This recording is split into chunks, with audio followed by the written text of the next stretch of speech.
Hello everybody. तो कैसे मेरे प्यारे दोस्तों, आज हम बात कर रहे हैं दोबारा से। आज हम दूसरी तीसरी क्लास लेके आए हैं आपके लिए BSc 6 introduction of nuclear physics के बारे में, जिसमें हमने 50 एमसीक्यू पहले ही करा चुके हैं। आज हम 51 एमसीक्यू से स्टार्ट करने वाले हैं। तो चलिए आज हम क्लास को स्टार्ट करते हैं। ये आपकी यूनिवर्सिटी एग्जाम जैसे भीमराव अम्बेडकर यूनिवर्सिटी, राजा महेंद्र प्रताप यूनिवर्सिटी, विवेकानंद यूनिवर्सिटी और सभी अदर यूनिवर्सिटी एग्जाम्स के लिए ये बहुत ही ज़्यादा महत्वपूर्ण होने वाले हैं। तो आप इसको सभी दोस्तों को शेयर कीजिए, लाइक कीजिए एंड सब्सक्राइब कीजिए। ओके, तो आज हम बात कर रहे हैं अगले के लिए एएमयू से। अच्छा, आपको मैं बताया था लास्ट क्लास में कि 1 एएमयू का मतलब क्या होता है। एटॉमिक मास यूनिट, परमाणु द्रव्यमान मात्रक। जो कितना होता है एक एएमयू की, अगर हम परिभाषा की बात करेंगे तो ये होती है 1/12 ऑफ C12 मास। मतलब कि कारण परमाणु के 12वें भाग को, कार्बन परमाणु C12 के 12वें भाग को एक एएमयू कहते हैं, जिसका मान 1.67 इंटू 10 की पावर माइनस के 24 ग्राम या फिर 1.67 इंटू 10 की पावर माइनस के 27 केजी या फिर 931 मेगा इलेक्ट्रॉन वोल्ट निकल के आता है। तो दोस्तों पहला हमारा कौन सा आंसर होने वाला है यहाँ पे 1/12 C12। ओके, एक प्रोटॉन का द्रव्यमान mp और न्यूट्रॉन का द्रव्यमान mn है। तो यदि किसी परमाणु ZXE के नाभिक का द्रव्यमान m हो तो नाभिक की बंधन ऊर्जा कितनी होगी। पहले बंधन ऊर्जा निकालने से पहले हमें लाला इसके बारे में दोस्तों द्रव्यमान क्षति सीखनी होगी। तो द्रव्यमान क्षति को हम कहाँ सीखेंगे, थोड़ा सा आप समझिए। द्रव्यमान क्षति होती क्या है, द्रव्यमान क्षति से क्या तात्पर्य है, इसको थोड़ा सा समझो। आपको मैं बताऊं, देखो भाई, द्रव्यमान क्षति को हम बाद में सीखेंगे। पहले ये सीखो कि नाभिक कैसे बनाया जाता है।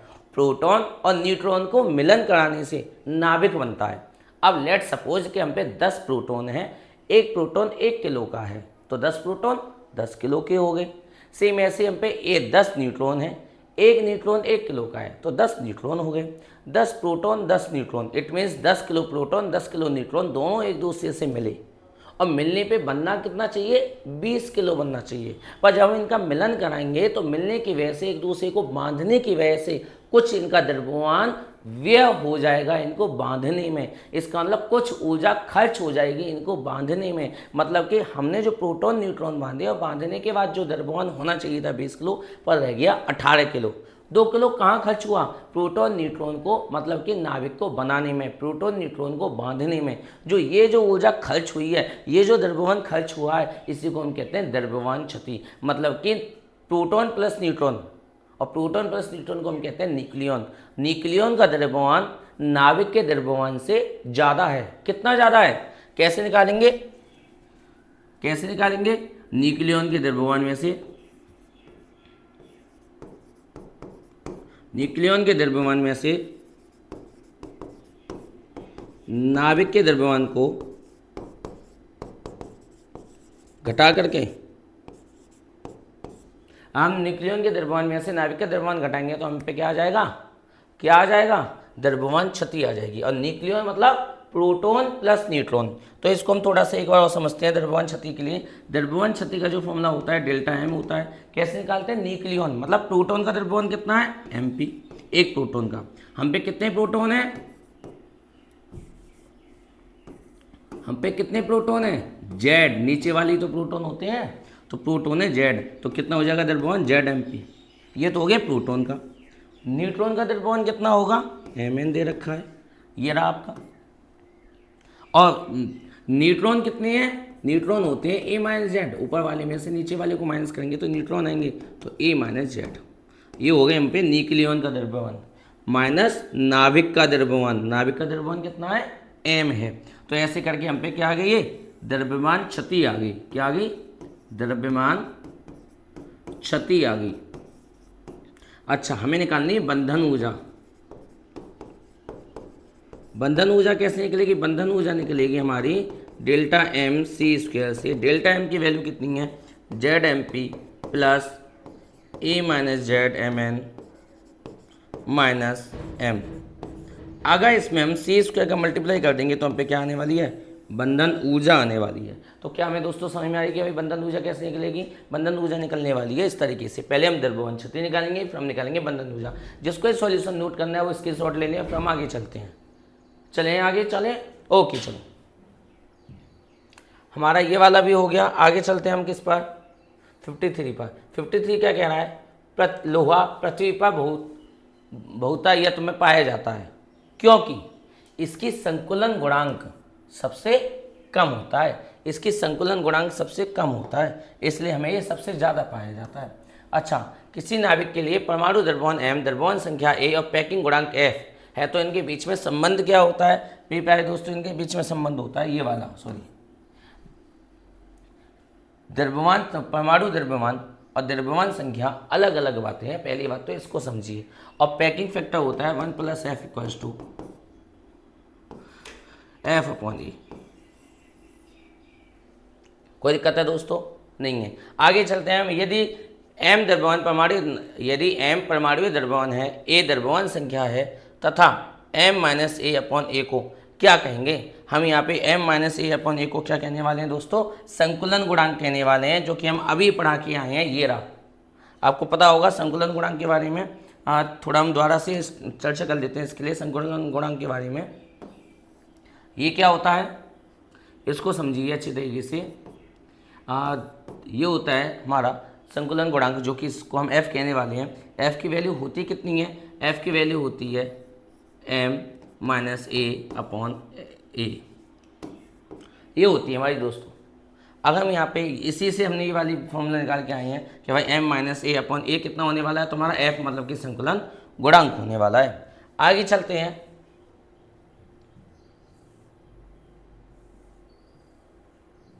किसी नाभिक की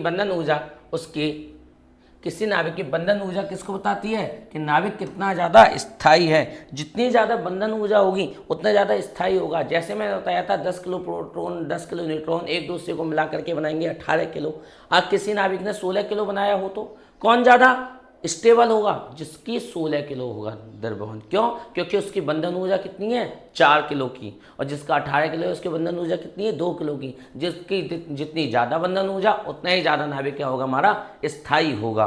तो दोस्तों हमारा कौन सा होने वाला आंसर? हमारा होने वाला है स्थायित्व को बताने के लिए बात करते हैं। अच्छा, आगे करेंगे। हीलियम नाभिक की बंधन ऊर्जा 7 मेगा इलेक्ट्रॉन वोल्ट है प्रति न्यूक्लियन। प्रति न्यूक्लियन का मतलब एक न्यूक्लियन की बंधन ऊर्जा है इतनी। तथा ड्यूट्रॉन नाभिक की बंधन ऊर्जा 1 मेगा इलेक्ट्रॉन वोल्ट है। तब हीलियम नाभिक अधिक स्थायी है, ड्यूट्रॉन नाभिक अधिक स्थायी है, दोनों समान स्थायी हैं। पहले बताइए कि हमारे हीलियम का मतलब क्या होता है? 2He4। इसमें कितने न्यूक्लियन है? 4। ड्यूट्रॉन का मतलब क्या होता है? 1s2। मैंने अभी आपको बताया था जितनी ज़्यादा बंधन ऊर्जा उतना ही ज़्यादा स्थायी, जितनी कम बंधन ऊर्जा उतना ही कम स्थायी।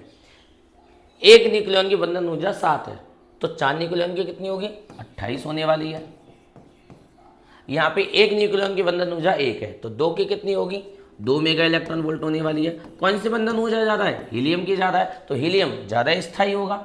बस बात खत्म। सर्वाधिक स्थायी नाभिकों की बंधन ऊर्जा होगी, सर्वाधिक स्थायी नाभिकों की बंधन ऊर्जा होती है 8.8। ज़्यादा बंधन ऊर्जा ज़्यादा स्थायी, कम बंधन ऊर्जा कम स्थायी। पर 8.8 सबसे अधिक हमारी बंधन ऊर्जा है, जो कि सबसे ज़्यादा स्थायी नाभिक है। इससे ज़्यादा बंधन ऊर्जा नहीं है, इससे कम बंधन ऊर्जा नहीं है स्थायी के लिए। अच्छा, हम एक बंधन ऊर्जा ग्राफ पढ़ते हैं परमाणु द्रव्यमान संख्या के रिस्पेक्ट में। इसको हम थोड़ा सा मैं तो पढ़ाने की कोशिश करूं तो यहाँ पे देखते हैं कि इस टाइप से ग्राफ बनता है, लाइक दिस। ये फिर ये फिर ये और फिर ये। तो यहाँ पे हाइड्रोजन होता है, यहाँ पे हीलियम होता है, लिथियम, कार्बन होता है और फिर ऑक्सीजन होता है। और फिर यहाँ पे कहीं होता है एक परमाणु जो कि होता है 26 Fe56। इसकी बंधन ऊर्जा सबसे ज़्यादा बताई जाती है, जो कि 8.8 होती तो 8.5 और 8.6 के समथिंग, पर 8.8 कह रहा है, इसलिए मैं आपको 8.8 से एक्सप्लेन करके दिखा रहा हूँ। ये हमारा ग्राफ होता है, यहीं से पता चलता है कि किसकी सबसे ज़्यादा बंधन ऊर्जा होने वाली है। कौन फिजन करता है, मतलब कि कौन हमारा नाभिकीय विखंडन करता है, कौन नाभिकीय संलयन करता है। आगे हम इसके लिए बात करेंगे अगर क्वेश्चन आता है तो आपका।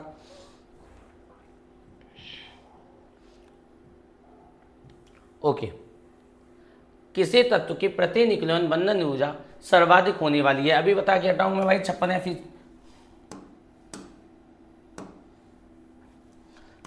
किसकी होने वाली है? इसकी होने वाली है। अभी बता के हटाऊंगा मैं भाई 26 Fe56 की सबसे अधिक बंधन ऊर्जा होती है। अच्छा, इनमें से किसकी अधिक स्थायी नाभिक होने वाला है? सबसे अधिक स्थायी कौन सा होने वाला है? अगेन 26 Fe50, वैसे 56 होना चाहिए, दे दिया है। ऐसा हो सकता है कोई समस्थानिक हो इसका। आगे द्रव्यमान संख्या 20 से 40 से 120 तक, कहाँ से 40 से 120 तक वाले नाविकों अथवा स्थायी नाविकों की प्रति निकुलन बंधन ऊर्जा लगभग जो होती है 8.6 मेगा इलेक्ट्रॉन वोल्ट के समथिंग होती है, क्योंकि ये सबसे ज़्यादा स्थायी होते हैं, इनकी बंधन ऊर्जा सबसे ज़्यादा होती है। अभी ग्राफ भी बना के दिखाया था प्यारे दोस्तों, अगर आपने देखा हो तो इस तरीके का। तो यहाँ पे जो होती है ये नाविक सबसे ज़्यादा स्थायी होने वाले हैं, जिनका जो है 40 से लेके, वैसे 30 से 170 होता है, 30 से 170 जो होते हैं सबसे ज़्यादा स्थायी होते हैं। इनकी लगभग जो बंधन ऊर्जा है 8.5 से लेके 8.8 के समथिंग और 8.6 के समथिंग रही जाती है, इसलिए सबसे ज़्यादा स्थायी माने जाते हैं। आगे हम बात करने में पाए दोस्तों कि किसी परमाणु के नाविक की औसत बंधन ऊर्जा प्रति न्यूक्लियन होनी चाहिए। सबसे कम कितनी होनी चाहिए? 8 इलेक्ट्रॉन वोल्ट नहीं, 8 किलो इलेक्ट्रॉन वोल्ट नहीं, 99 इलेक्ट्रॉन वोल्ट बिल्कुल नहीं, 8 मेगा इलेक्ट्रॉन वोल्ट। हम ऊर्जा को नाभिकीय ऊर्जा में मेगा इलेक्ट्रॉन वोल्ट में नापते हैं। वैसे तो हमारी स्थायी होती है 8.5, या हम बात करेंगे तो 8 मेगा इलेक्ट्रॉन वोल्ट से 8.6 होती है, पर मैं 8 लिख दे रहा हूँ क्योंकि आपके यहाँ 8 लिखा हुआ है। 8 मेगा इलेक्ट्रॉन वोल्ट तक अगर कोई भी नाभिक इसके अंतर्गत आता है तो उसकी बंधन ऊर्जा सबसे ज़्यादा होने वाली है। आगे चलते हैं दोस्तों।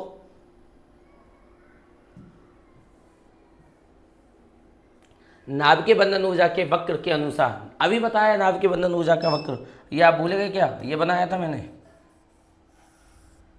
ऐसा कुछ। हाँ, तो वक्र के अनुसार क्या है भाई दोस्तों? ये है कम द्रव्यमान संख्या वाले नाविकों का स्थायित्व महत्तम होगा नहीं, मध्य द्रव्यमान संख्या वाले नाविक का स्थायित्व अधिकतम होगा, यही बात सत्य है। अभी बताया था कि यहाँ से हम हाइड्रोजन से स्टार्ट करते हैं, फिर हीलियम चलता है, फिर कार्बन आ जाता है, फिर ऑक्सीजन आ जाता है, और फिर ये बीच में आता है हमारा Fe। और यहाँ पे बताया था मैंने इनकी बंधन ऊर्जा सबसे ज़्यादा होती है जो बीच में होते हैं। कम वालों की भी बंधन ऊर्जा कम होती है और ज़्यादा वालों की भी बंधन ऊर्जा क्या होती है? कम होती है। तो सबसे ज़्यादा होती है जो बीच में होते हैं, जो मध्य वाले होते हैं, इनकी बंधन ऊर्जा सबसे ज़्यादा होती है। जब नाविकों में न्यूक्लियनों की संख्या बढ़ती है तो प्रति न्यूक्लियन बंधन ऊर्जा, जब नाविकों की न्यूक्लियनों की संख्या बढ़ती है तो प्रति न्यूक्लियन बंधन ऊर्जा, आप ये बताइए प्रति न्यूक्लियन बंधन ऊर्जा होती क्या है? बंधन ऊर्जा बट्टे ए। अब जब न्यूक्लियन मतलब कि ए को बढ़ाएंगे तो प्रति न्यूक्लियन बंधन ऊर्जा क्या होने वाली है? घटने वाली है। जब नीचे वाली चीज़ बढ़ेगी तो सामने वाली क्या होगी?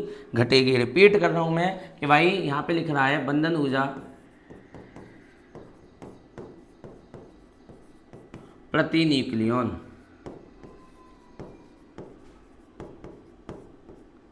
तो बराबर कितना होने वाला है? बाइंडिंग एनर्जी पर ए।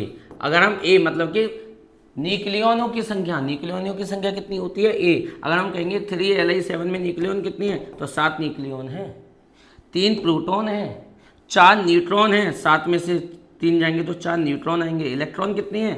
3 है। रिपीट कर रहा हूँ, 3 इलेक्ट्रॉन, 3 प्रोटॉन, 7 न्यूक्लियन, और 7 में से 3 जाएंगे तो 4 न्यूट्रॉन आएंगे। तो हमें ये बात समझ में है कि न्यूक्लियन कौन से होते हैं? ऊपर वाले। अगर इसकी संख्या को बढ़ाएंगे तो ये क्या होगा? अपने आप ही ऑटोमेटिकली घटेगा, क्योंकि नीचे वाली चीज़ बढ़ने पर सामने वाली घटती है। कोई दिक्कत नहीं पाई दोस्तों। तो हमारी क्या होगी भाई? जब नाविकों की न्यूक्लियन की संख्या बढ़ाई जाती है तो प्रति न्यूक्लियन बंधन ऊर्जा द्रव्यमान संख्या बढ़ने पर बढ़ती है नहीं, द्रव्यमान संख्या बढ़ने पर घटती है। द्रव्यमान संख्या बढ़ने पर पहले बढ़ती है और फिर घटती है। बिल्कुल सही, बिल्कुल सही, बिल्कुल सही। ये दोस्तों आएगा आंसर, द्रव्यमान संख्या बढ़ने पर पहले बढ़ती है और फिर घटेगी। ऐसा क्यों? ऐसा क्यों? आप ग्राफ से समझिए इस बात को, थोड़ा मिसअंडरस्टैंडिंग हो गई थी। देखो सुनो, हम यहाँ पे जा रहे हैं, ये हाइड्रोजन है, यहाँ पे हमारा हीलियम आ गया जैसे, फिर इसके बाद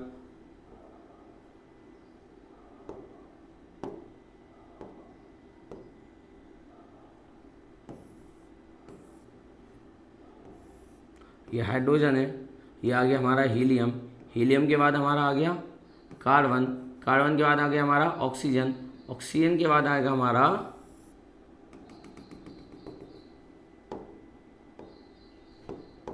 ऑक्सीजन के बाद आ गया हमारा Fe।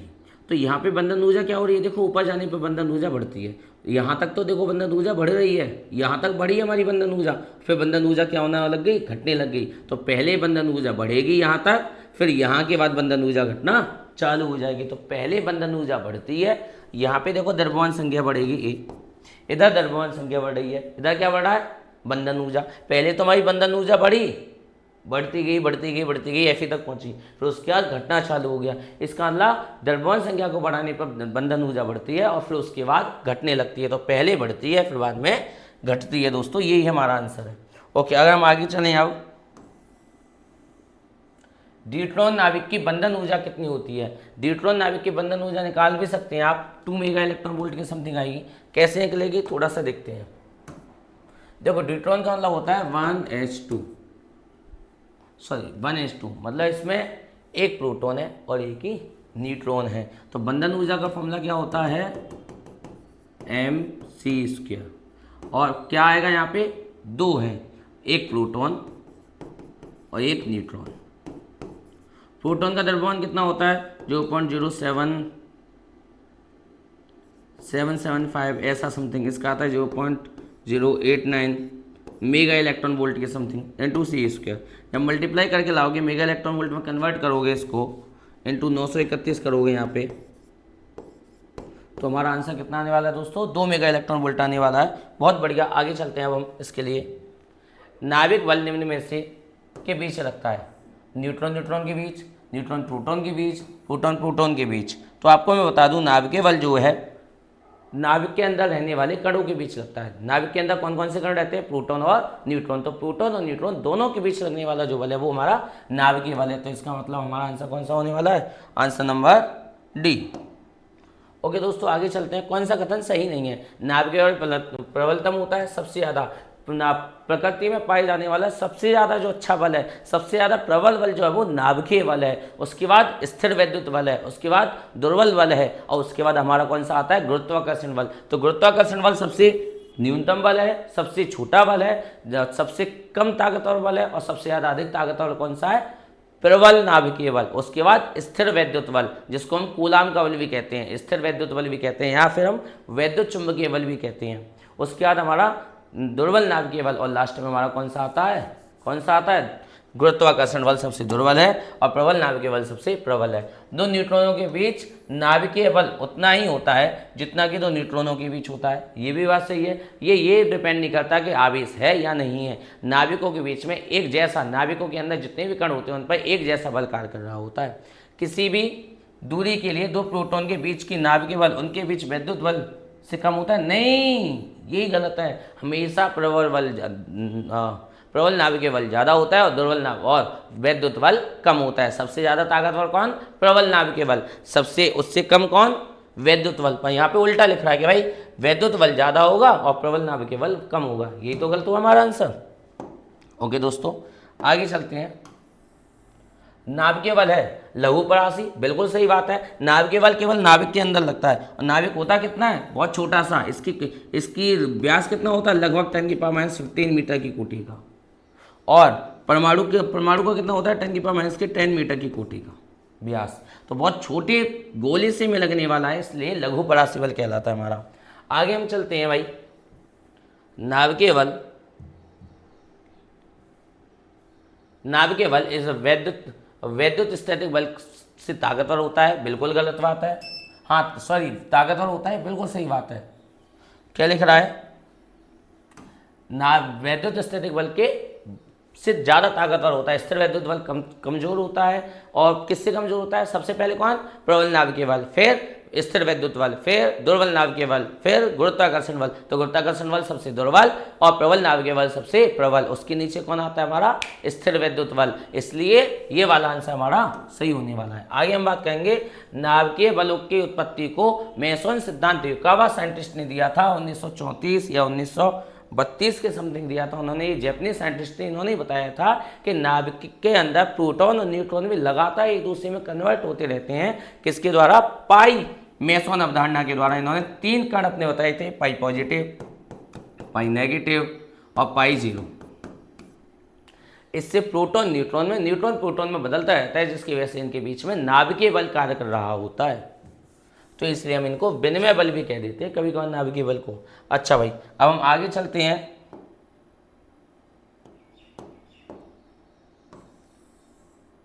नाभिकीय बलों की उत्पत्ति के लिए न्यूक्लियनों के बीच कौन से पाई मेसन विनिमय होते हैं। नाभिकीय उपरोक्त सभी, देखो भाई पाई धनात्मक भी होता है। अभी बताया था मैंने आपको ध्यान हो तो भाई, क्या बताया था कि 3 तरीके के कण होते हैं।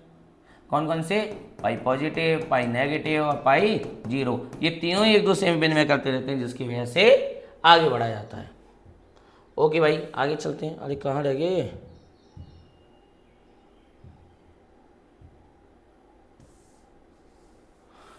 आगे नाभिकीय बल होते हैं, लघु परासी होते हैं पहली बात तो, और लघु परासी के साथ साथ आकाशीय लघु परासी होते हैं। वैसे होते हैं प्रतिकर्षण बल है, पर कहीं कहीं ये आकर्षण की तरह भी काम करते हैं। कहाँ काम करते हैं? सॉरी, होते ही आकर्षण बल है हमेशा। नाभिक के अंदर के लिए बात करूंगा तो नाभिक के अंदर ये परमाणु है, नाभिक के अंदर प्रोटॉन प्लस न्यूट्रॉन रह रहे हैं। तो कैसे रह रहे हैं? क्योंकि एक दूसरे पे आकर्षण लगा के बैठे हुए हैं, एक दूसरे को चिपका करके बैठे हुए हैं, जिसकी वजह से वो नाभिक के अंदर रह पा रहे हैं। नहीं तो प्रोटॉन प्रोटॉन एक दूसरे को नाभिक से अलग करेगा और नाभिक फट जाएगा, और फटने के बाद संसार नष्ट।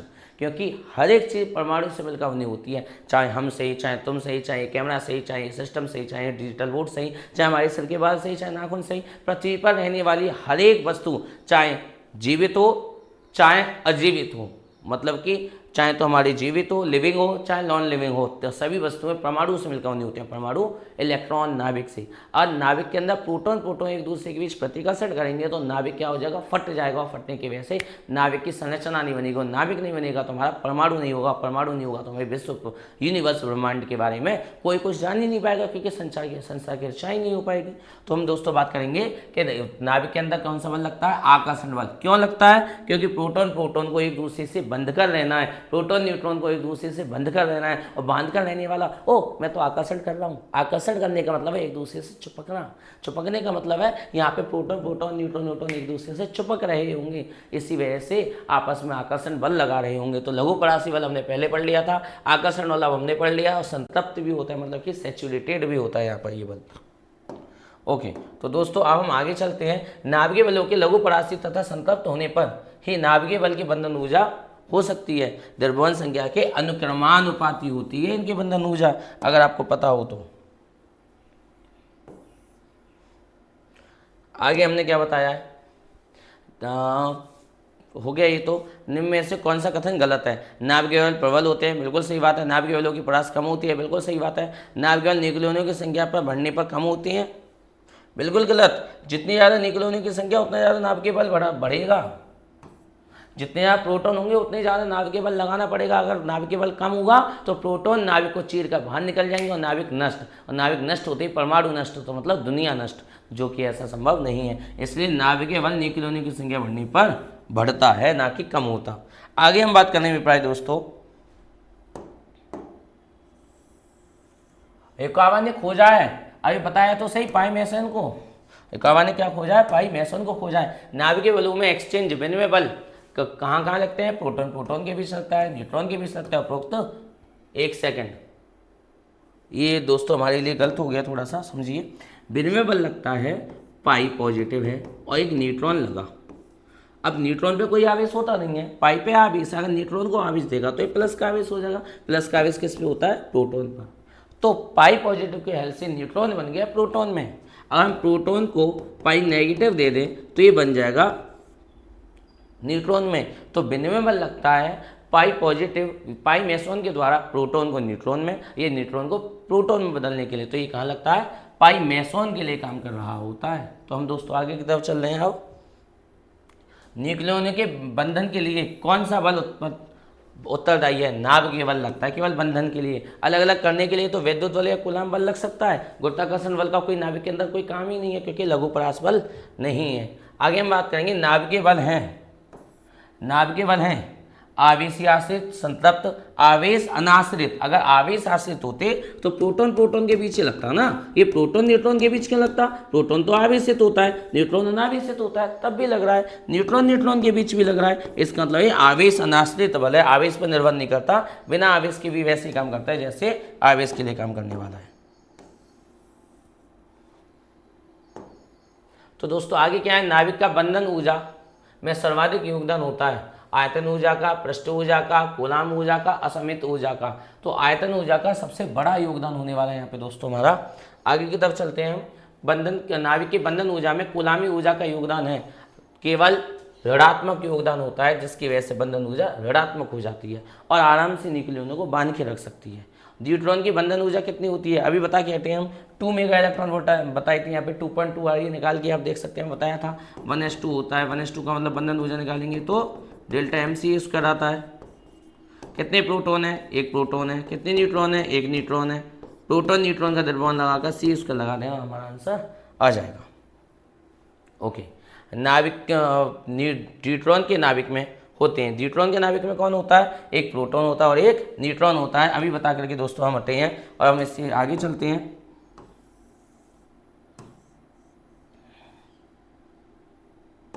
द्रव्यबूंद मॉडल की बात चल रही है। स्वतंत्र कण मॉडल की कल्पना की जाती है, प्रबल अन्योन क्रिया मॉडल की कल्पना की जाती है। ये बात सही है, प्रबल अन्योन क्रिया मॉडल की कल्पना की जाती है। लघु परासी नाभिकीय आकर्षण बल की तुलना द्रव में उपस्थित किस बल के साथ हुई है, तो किस बल के साथ हुई है, पृष्ठ तनाव के साथ हुई है। पृष्ठ तनाव द्रव की सतह पर लगने वाला बल होता है, जो कि क्या काम करता है, द्रव की सतह को सिकोड़ कर न्यूनतम क्षेत्रफल धारण करना चाहता है। आप इसका एग्जांपल सबसे अच्छा दूध से ले सकते हो। जब दूध हमने गर्म करने के लिए रखा और ऊपर उबलना चालू होगा तो पतीले में जो दूध होता है वो इस टाइप से आता है।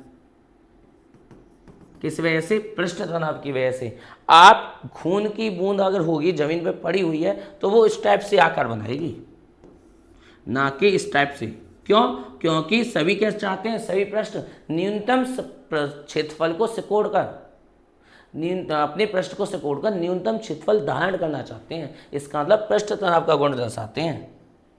आगे हम बात कर रहे हैं दोस्तों किसके बारे में, लघु परासी नाभिकीय आकर्षण बल की तुलना द्रव में उपस्थित किस बल से हुई है, पृष्ठ तनाव के बल से। अभी बताया हमने दोस्तों आपको, जब एक तत्व 4B9 कितना है हमारा दोस्तों, 4Be9 है। अल्फा कण का मतलब 2He4 बताया था मैंने, मिलेगा तो क्या बनाएगा बताइए, 6C12। कितना आ रहा है यहाँ पे, 6 बने भाई, 4 और 2 6 होते हैं, 9 4 कितने होते हैं, 13। 13 में से क्या बनाया हमने, 12। तो कितना बच गया, 1। ये बचा हमारा दोस्तों, क्या आया, C आ गया। अब 0 यहाँ पे लगा दूं तो कोई दिक्कत नहीं है। 0N1 क्या होता है, न्यूट्रॉन बनेगा। दोस्तों एक और समझते हैं, सुनो, 4Be9 दिया है इसने, इस पे अल्फा कण डाला, अल्फा कण का मतलब 2He4 डाला। 2He4 डालने पे क्या बनेगा दोस्तों, हमारा 6 हो जाएंगे। और यहाँ पे कितना बन रहा है, 12। ये कह तो रहा हमारा 6 से 12 बन रहा है, 6 से 12 बन रहा है। तो यहाँ पे 4 और 2 6, 6 आ गए। यहाँ पे कुछ बचा नहीं, 9 4 13, 13 में से 12 आ गए, बचा 1। तो कितने हो जाएंगे हमारे यहाँ पर, 0N1 हो जाएंगे दोस्तों। ओके, तो हमारा क्या बनने वाला है, यहाँ पे न्यूट्रॉन बनने वाला है दोस्तों।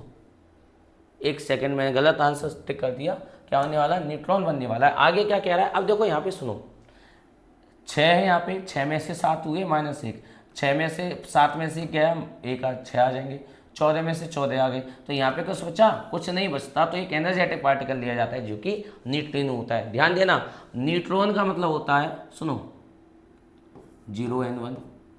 फोटोन का मतलब गामा इस तरीके से आता है, न्यूट्रिनो का मतलब इस तरीके से आता है। ये न्यूट्रिनो कब निकलता है, जब भी कोई बीटा पार्टिकल बाहर निकलता है। बीटा पार्टिकल चाहे नेगेटिव हो चाहे पॉजिट्रॉन निकले, चाहे बीटा पार्टिकल बाहर निकले, दोनों के लिए हमारे एक और पार्टिकल इसके साथ निकलता है, इसका नाम है न्यूट्रिनो।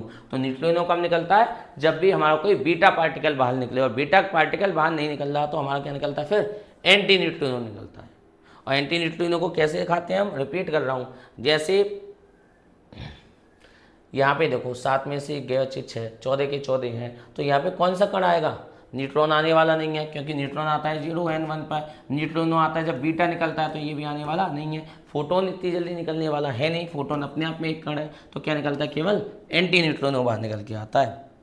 आगे चलते हैं दोस्तों। एक नाभिकीय विक्रिया में कौन सा कथन सत्य है, नाभिकीय विक्रिया में कौन सा कथन सत्य है, इसमें न्यूक्लियनों का संरक्षण होता है, बिल्कुल सही है। द्रव्यमान ऊर्जा का संरक्षण होता है, बिल्कुल सही है।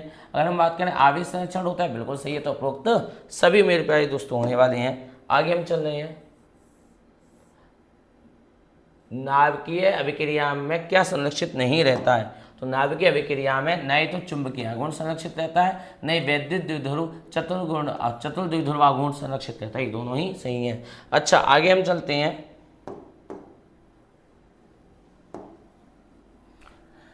92 यूरेनियम 235 की बंधन ऊर्जा लगभग 200 मेगा इलेक्ट्रॉन वोल्ट होती है तो लाला ये है 198.5 मेगा इलेक्ट्रॉन वोल्ट के समथिंग निकलती है, पर इसको हम लगभग 200 मेगा इलेक्ट्रॉन वोल्ट के लिए ही मान लेते हैं। आगे हम बात करेंगे किससे रिलेटेड, तो हम बात कर रहे हैं किसी यूरेनियम के नाभिकीय विखंडन में ऊर्जा मुक्त होगी।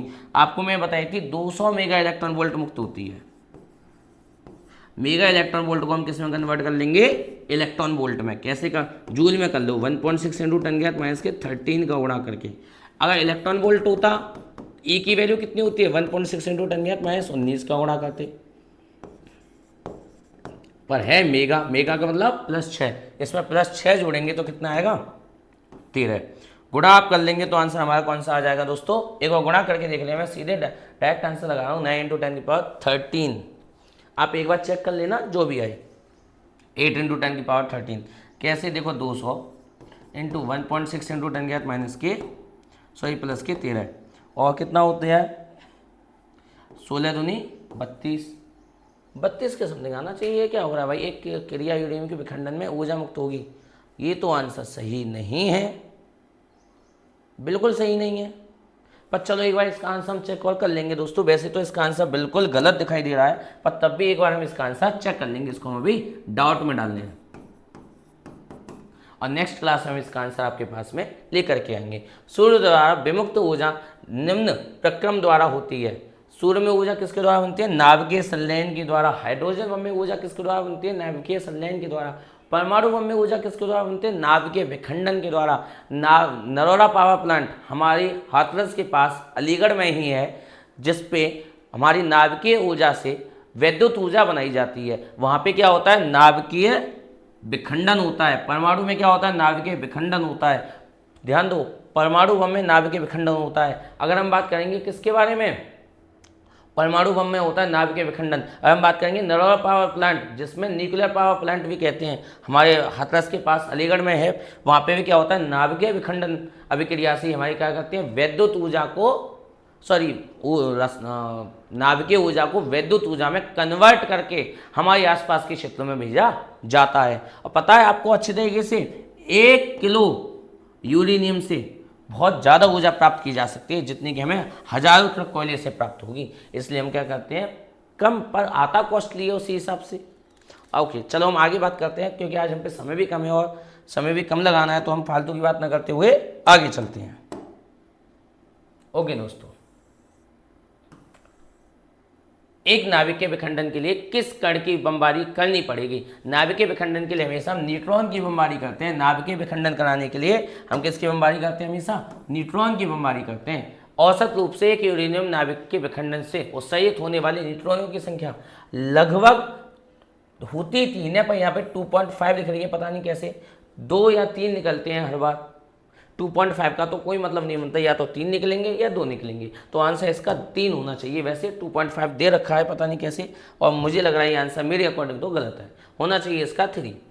नाभिकीय रिएक्टर आधारित है, अभी होता है नाभिकीय रिएक्टर को ही नाभिकीय परमाणु भट्टी कहते हैं, या फिर नाभिकीय रिएक्टर कहते हैं, जिसमें क्या होता है, नाभिकीय विखंडन के द्वारा ऊर्जा प्राप्त होती है, जो कि हमारे हाथरस के पास अलीगढ़ में लगा हुआ है, जिससे हम नाभिकीय ऊर्जा को विद्युत ऊर्जा में बदलते हैं, और ये नाभिकीय विखंडन पर आधारित है। साथ ही साथ परमाणु बम भी हमारा एक नाभिकीय विखंडन पर आधारित युक्ति है। ओके आगे चलते हैं हम दोस्तों।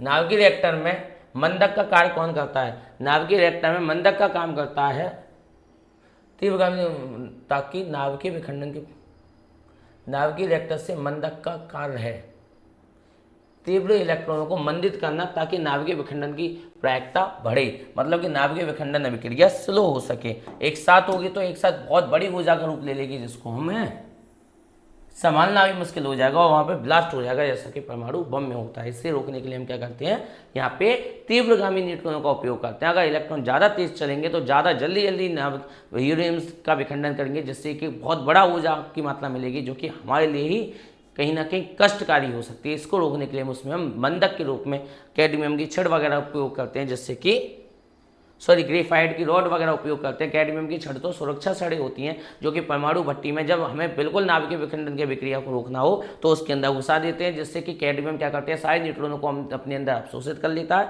और नाभिकीय विखंडन की विक्रिया में रुक जाती है। ओके तो आगे चल रहे हैं हम। तो दोस्तों बीटा क्षय के दौरान रेडियोधर्मी तत्व द्वारा निम्नलिखित में से कौन सा कण उत्सर्जित होता है? बीटा क्षय के दौरान अभी बताया मैंने, बीटा क्षय में साथ ही साथ क्या निकलते हैं हमारे इलेक्ट्रॉन और पॉजिट्रॉन निकलते हैं। क्या निकलते हैं? इलेक्ट्रॉन और पॉजिट्रॉन निकलते हैं। साथ में हमारा आपको बताया ना मैंने अभी कि भाई बीटा कण जब भी निकलेगा, बीटा कण का मतलब होता है -1 बीटा 0 +1 बीटा 0। ये होता है बीटा मतलब कि इलेक्ट्रॉन, ये होता है बीटा मतलब कि पॉजिट्रॉन। इनके साथ साथ एक और पार्टिकल निकलता है, इसका नाम है एनर्जेटिक पार्टिकल न्यूट्रिनो। तो नाभिक का आकार बढ़ने के साथ साथ क्या होता है? नाभिक का आकार बढ़ने के साथ साथ क्या क्या होता है? नाभिक का आकार बढ़ने के साथ साथ अस्थिरता बढ़ती है, स्थिरता बढ़ती है, ए और बी दोनों। इससे अभी हम इसमें डाउट में है तो इसको हम कल बता रहे होंगे आपको। ओके दोस्तों, ये वाला हम क्वेश्चन आपको कल बताएंगे क्योंकि इसमें बिल्कुल डाउट लग रहा है मुझे। रेडियोधर्मी क्षय कितने प्रकार का होता है? रेडियोधर्मी क्षय आपको 3 प्रकार का होता है। एक तो अल्फा क्षय, बीटा क्षय और गामा क्षय। कोई और क्वेश्चन तो नहीं रह गया? रेडियोधर्मिता की प्रक्रिया, रेडियोधर्मिता कैसी प्रक्रिया है जिसके द्वारा एक अस्थिर, एक सेकंड दोस्तों,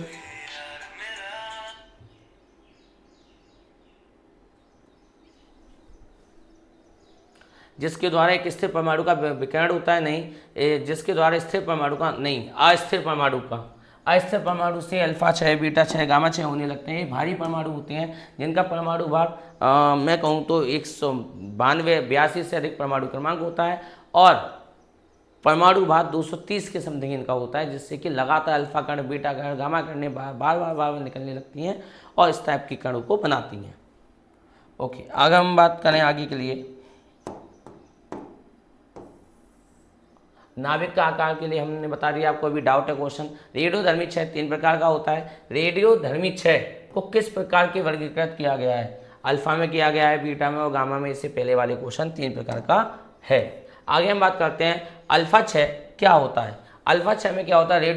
रेडियोधर्मी क्षय जिसमें उत्सर्जित कण अल्फा कण होते हैं। बिल्कुल यही बात सही है। आगे हम चलते हैं दोस्तों।